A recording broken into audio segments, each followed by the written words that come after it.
Hi, Gavin Nofke here, 44 years old. I just wanted to talk to you a bit about MAF training, my journey over the last almost 2 years now, following this philosophy. Here with the dog, Grassington, North Yorkshire Dales. This is one of my favourite runs down Hebden Gill into the village of Hebden. You see that the area is quite industrialised here from the former lead mining industry, which was around 1850. But this lovely landscape down by the beck. So let's go. We'll talk a bit about MAF on the way. Come on, Grace.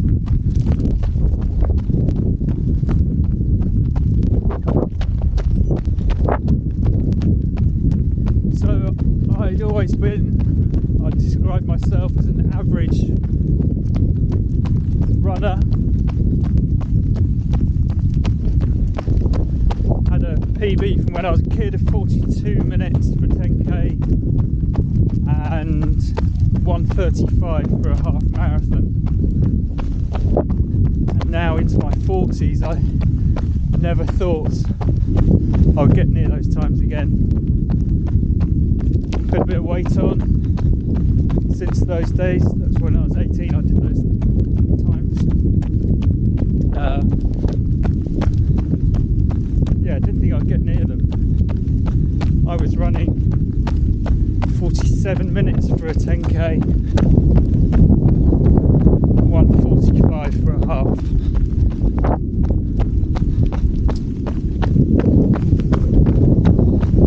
So I did a 10k training plan.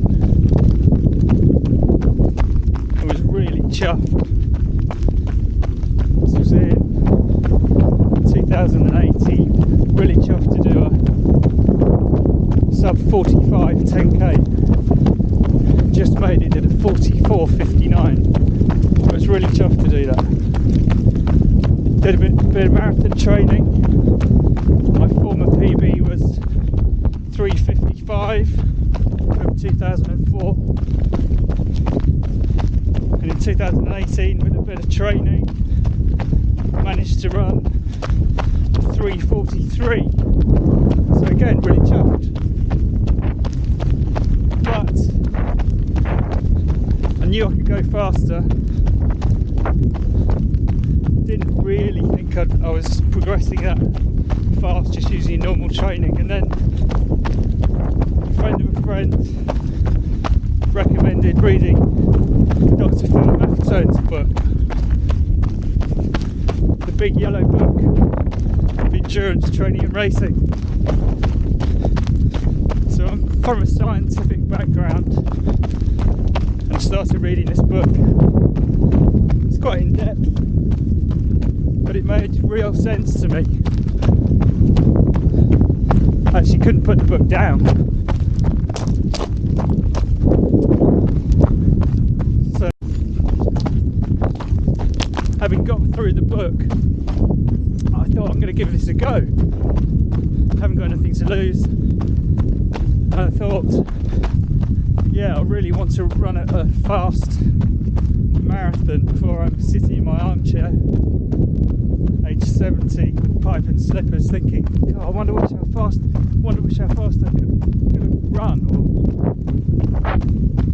just having those doubts and wondering what could have been. So I thought, yeah, let's give this a try.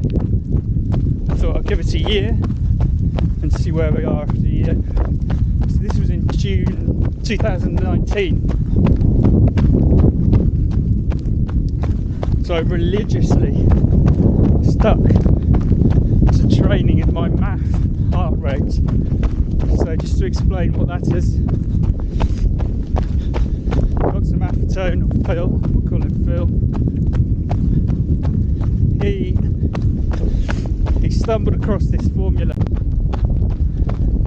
So Dr. Maffetone stumbled across this formula. He was treating injured athletes had them in rehab, so he had them running at a low heart rate. Oh, the dog's just going after rabbits. Had them training to low heart rates, and he noticed that at this low heart rate they started to improve and slowly get faster and faster at the same heart rate. So having read all this, I was thinking, God, this sounds phenomenal if it actually works. So I put it into practice.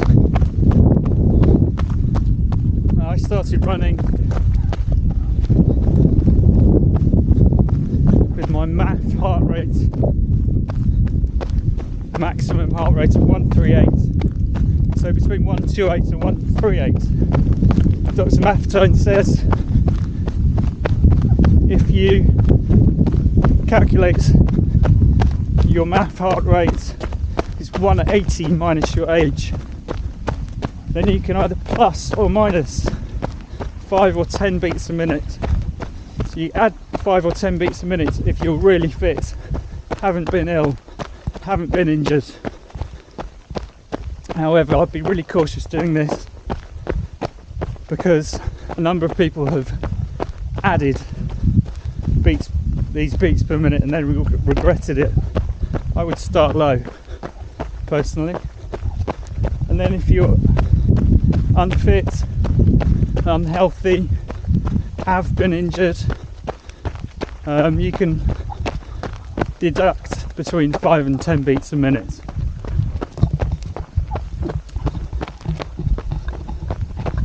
So I decided to stick with the number 138 and run 128 to 138.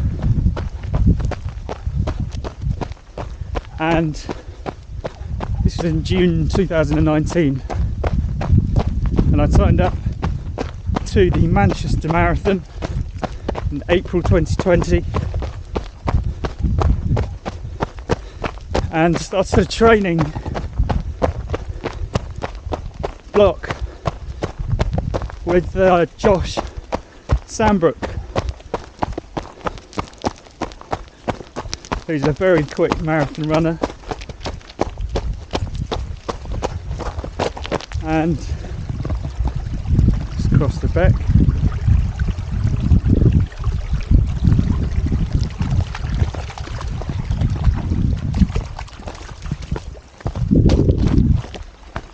And Josh has a training plan where you have to run a certain mileage each week, and he knew that I was going to be training at this low heart rate, and with Josh's J-set system you gradually increase your mileage. So I was doing this low heart rate training, and I did it for a 20-week block, everything low heart rate, which, as you can imagine, is quite tough to start with, and it is frustrating, no doubt about that. When I started MAF training, it was 11:30 minute miles I was doing, and walking up hills, and then you do gradually progress if you follow it. The more you follow it, I think the more success you'll have with it. But not just the low heart rate, it's the nutrition, it's the sleep, the lack of stress. If you can do that as well, I think you'll progress even faster. So I was seeing progress, slow progress. And I must stress, the main thing with the MAF training is patience. If you don't have patience, you're not going to succeed with it. So I saw my times gradually coming down, very slowly. And then you kind of reach these big milestones. So I went through 10 minute miles quite easily, quite fast, after a couple of months. And then we're into 9 minute miles. and then it was in October 2019 and broke through 9-minute miles, and it's pretty hilly where I live, so this wasn't on a flat course. Let's cross again.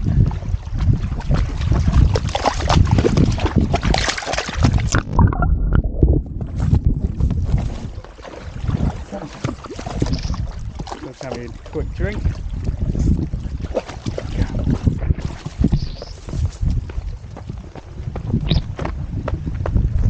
See all the industry here from the lead mining. Scarred the landscape, but it's fairly impressive. So yeah, I was seeing improvements, but the mileage was ramping up. By the time I'd almost finished the training block in March 2020, I was doing 90 miles a week, which is quite a lot, obviously. All at still the low heart rate. I was putting in 1 5k fairly quickly. Nothing to write home about, probably a 22 minute 5k. So I didn't actually know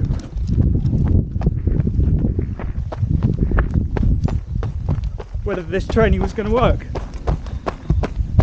And some friends had signed up for the Cambridge half marathon.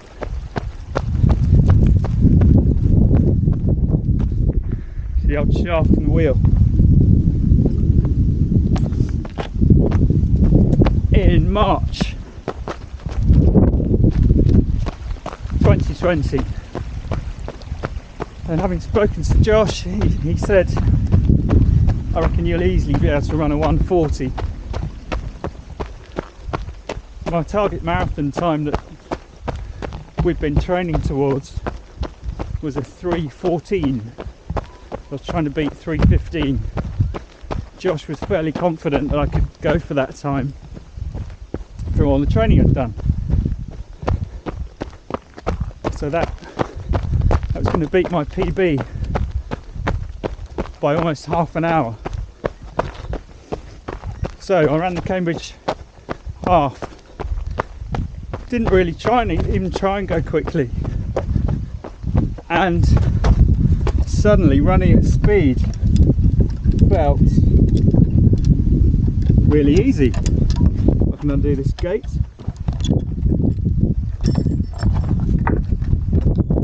It felt so easy after doing all this training at my MAF heart rate. So I ran 1:35 half marathon at Cambridge. So pleased with that. It equalled my PB from when I was 18 years old. I think the pace on that one is something like 7:21 a mile, something like that. So I was really pleased, and then obviously ready to go for the Manchester Marathon.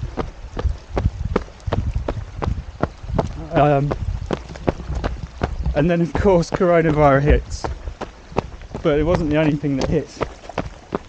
So I went for a run in the rain in my taper 3 weeks before the marathon, and got a huge blister on the sole of my foot, massive. I thought it was okay to start with. Put a blister plaster on, and then the blister plaster actually kind of ripped the bottom of my foot off, so it wasn't good. I couldn't run, and that was my marathon hopes out of the window. We were now in lockdown. I was going to run a local marathon to try and get somewhere near the 3:14. I knew it was going to be tough because the Manchester Marathon's quite flat around where I live. it's really quite hilly. So maybe, I don't know, maybe a 320, 325 was on the cards. Josh was fairly confident that I would have run that 314 in Manchester, but it wasn't to be. And with the blister, I think I had 6 weeks off, something like that, couldn't run. So that was it. Trashed marathon plans. So then when I got back to running again, I just continued at my MAF heart rate because I knew it was working. Thought I'd build this nice big aerobic base.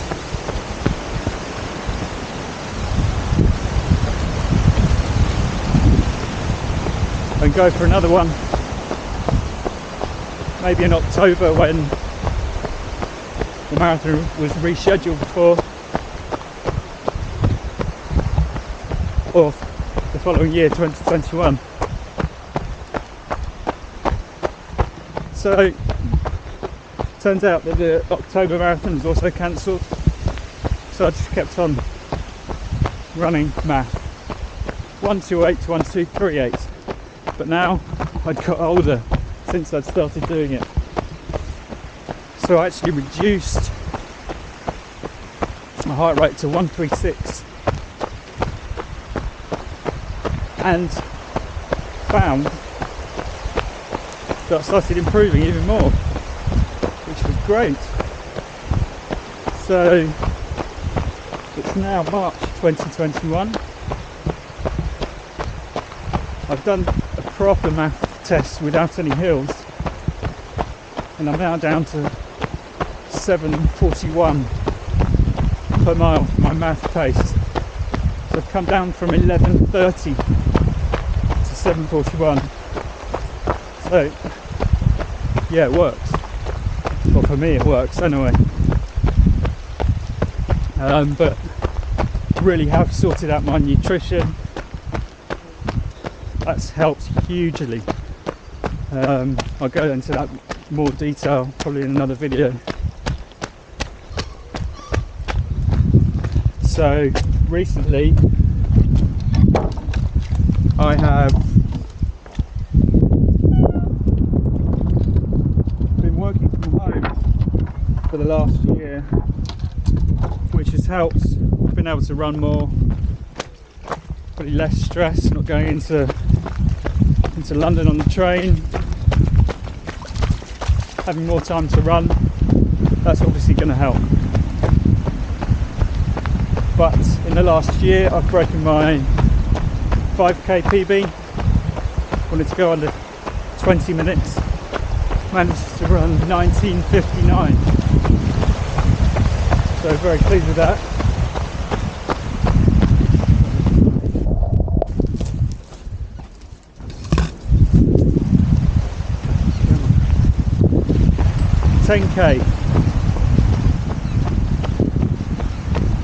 Managed to break my 10k PB from when I was 18, and I did this within a half marathon.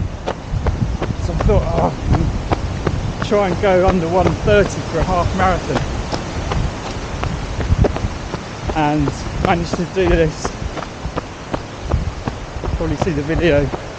I actually ran 1:29.49, I think it was, and the second 10k within that half marathon was a PB, 42 minutes 22 seconds, I think.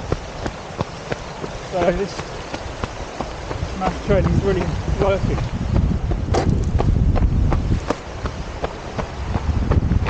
I'm going to carry on with it. I'm now starting to run some longer distances with the aim of doing some ultras this year, and I like the low heart rate, high distance stuff. But following the MAF training, it's clear that you know it's not just the slow stuff you can improve. It really improves 5k and 10k pace as well. Obviously if you scatter some speed work in, amongst your MAF training. So yeah, I'd highly recommend it.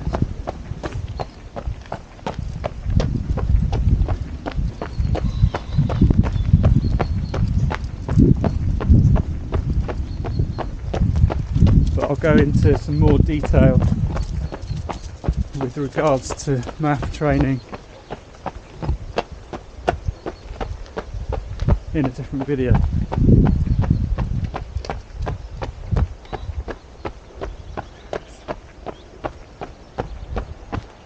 This is the old track from Hebden that the miners used to come up to.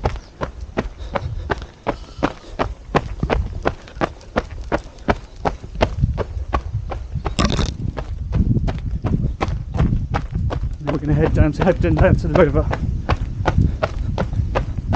So this year in October I'm signed up to the Yorkshire Marathon.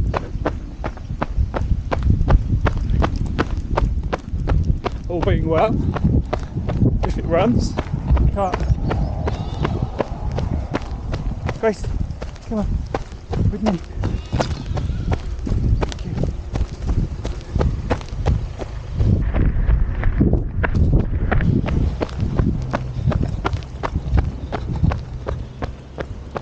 And I'm again hoping to run that 3:14 around that time. I'm hoping.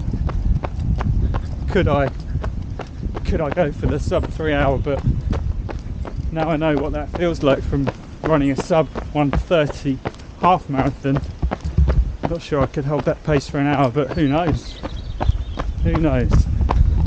So I'm going to do another training block with Josh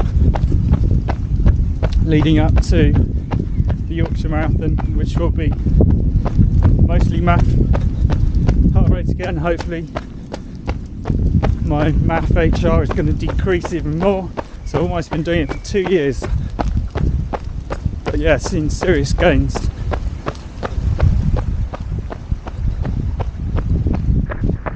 So I'd recommend it.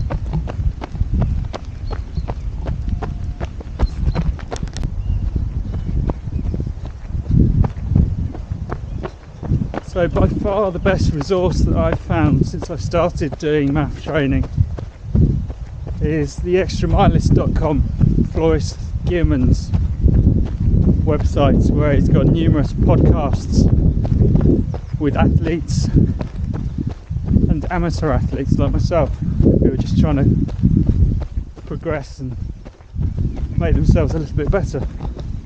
But you've got podcasts with the likes of Josh, Sam Brooke and many others who advocate low heart rate training, not necessarily MAF, but low heart rate training, and the massive rewards it can have in endurance sport, especially running.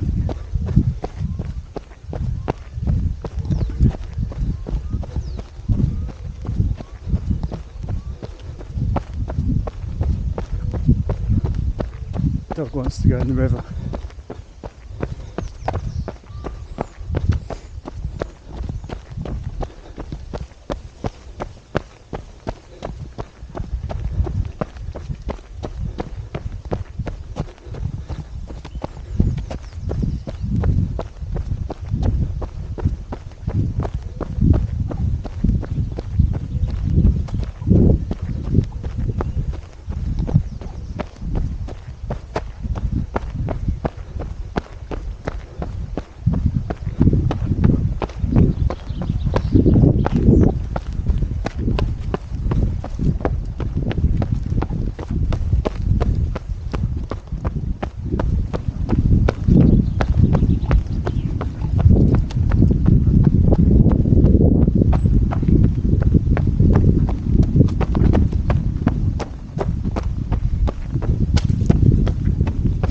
So I don't do all of my runs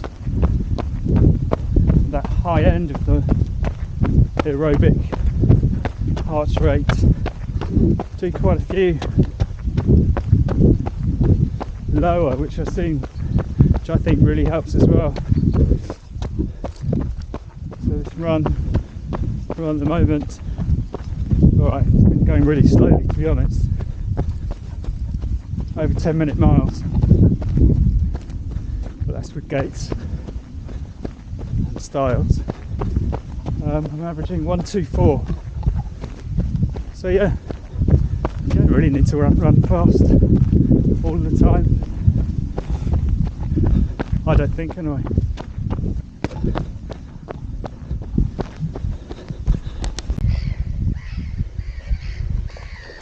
Dog in for a quick drink.